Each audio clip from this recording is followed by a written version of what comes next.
నాకు ఈ లోకాన్ని నేను వదిలేసానంటే ప్రళయం వచ్చేస్తుంది. నేను బతుకున్నంత వరకే ధర్మం 4 పాదాల మీద, నేను ధర్మాన్ని ఏ రోజు వదలను. 4 పాదాల మీద ఉన్నాను నేను. చెప్పు, నేను ఒక తప్పు చెప్పు, ఎవరినైనా మోసం చేశానని చూపించు.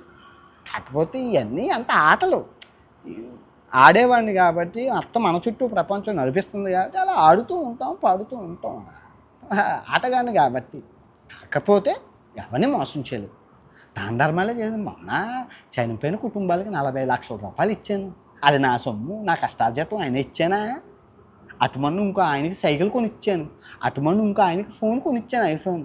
నా గమ్మత్తు ఏంటంటే నా తమ్ముడికి 5,000 రూపాయలు ఫోన్ ఇచ్చాను. ఒక అబ్బాయికి 1,00,000 రూపాయలు పెట్టి ఫోన్ కొన్నాను. నా తమ్ముడు అడిగారు, ఏమన్నా నాకు కొనవా అన్నారు.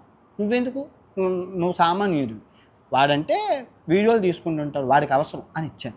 ఇంకో ఆయన ఉంటాడు, ఆయనకి 60,000 రూపాయలు ఫోన్ కొని ఇచ్చాను.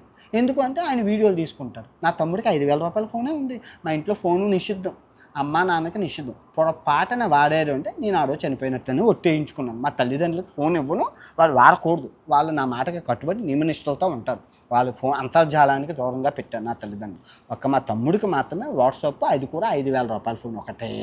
నేను ఎవరిని నమ్మను, అన్నీ నేనే చూసుకుంటాను, ఎడిటింగ్ నుంచి అంత. నా పిల్లకి ఎవరి చేతుల్లోకి ఇవ్వను, ఎప్పుడు ఇవ్వను. ఇస్తే ఎందుకు పిల్లక తిప్పుతూ ఉంటారు. పిల్లక తిప్పించుకోవాల్సిన కర్మ నాకేంటి, అన్నీ నది తెలిసిన వాడిని బ్రహ్మదేవుడిని నేను అని చెప్తుంటే నా పని తలరాతలు రాయడం అంతవరకే.